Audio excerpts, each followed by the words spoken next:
Hi, I'm Bonnie Letourne. I'm the director of the night sessions at the May Stringer House Museum.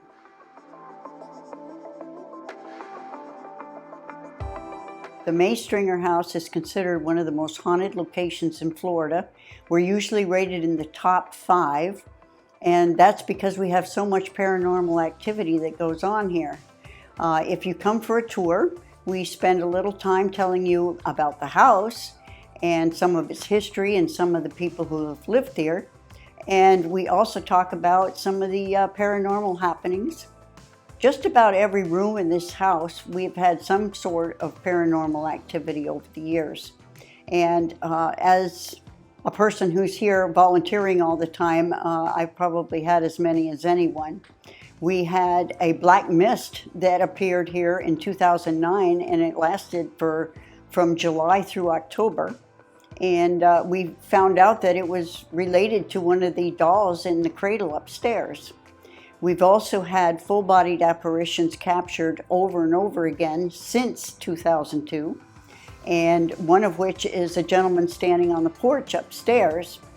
He was captured the first time during the very first investigation held here, and he was captured again just about a year ago.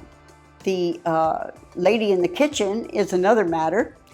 She's been seen daytime and nighttime, and she's been captured both during the day and at night. All 3 floors of this building have had paranormal activity, and as someone who's here cleaning a lot of the time, I've had a few run-ins with some of the entities. Up in the attic, there's somebody, which I nicknamed him Mr. Nasty. But he and I do not get along, and I no longer go up there except once a month to clean. That's it. We have had a difference of opinion way back when, and he's probably one of the strongest spirits in this whole house. The other team members on the ghost team, they have no problem going up and communicating with him, but he and I have declared a truce. I stay out of his territory, and he doesn't bug me anymore.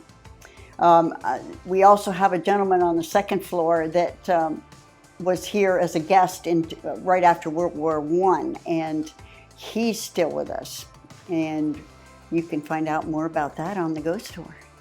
The entities definitely have personalities, they have opinions, and this is their house. And we always have to remember that we're the caretakers and the visitors, but they're the residents.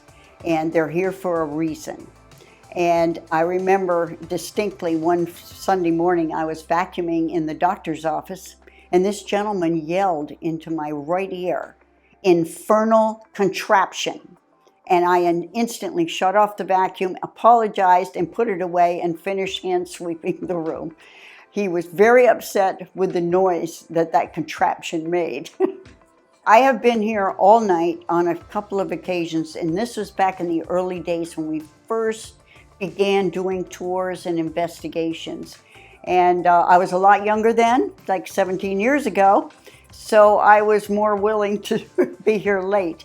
But I can tell you from midnight till 2 or 3 in the morning, things are popping. We've had people come in here that got absolutely nothing. The house would shut right down, and you wouldn't, not a creak, not a groan, nothing. And then other times somebody walks through that front door and all hell breaks loose. So you never know what you're going to get on a tour at the May Stringer House. I had mentioned already the World War I soldier that was a guest here in the house. And he and I had to come to terms. He used to throw things every time I'd come into the museum. There was this poster which was from World War I. It's very famous. It's Uncle Sam, and he's pointing and saying, "I want you." Well, that poster was in the military room, and as I would come in the door, the poster would fall over. And it happened time after time. Come to find out, doing EVPs and a lot of investigating, we found out that it was this young man, and he wanted to be heard. Someone needed to pay attention to him. So after that, I come in the house, and the first thing I do is say, "Hi, James," which is a nickname I gave him. And I get this on the top of my head when I come in the door. And it's his way of saying to me, "Hi, I'm here. you're paying attention to me, thank you. And he doesn't throw things anymore, so no more broken artifacts. I came here for a tour back in 2002 to entertain my mom, who was visiting from Vermont. And I joined that day, and 1 week later I started doing day tours. And when the opportunity came to do the night sessions, no one on the board except me wanted to be here at night. You know, they were already creeped out. And I said, I'll do it. And here I am, 17 years later, still doing it. So the ghost tours are done on weekends only. We're an all-volunteer nonprofit group, so everybody's got day jobs, so we can only do this on weekend nights.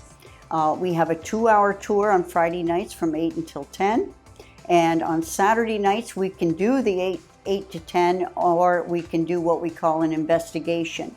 That's from 8 p.m. until 2 a.m. So if you would like to make a reservation, you can visit our website, you can visit our Facebook page, or just contact us. The phone numbers are listed in both. We would love to see you, and I think you would have an experience you will never forget.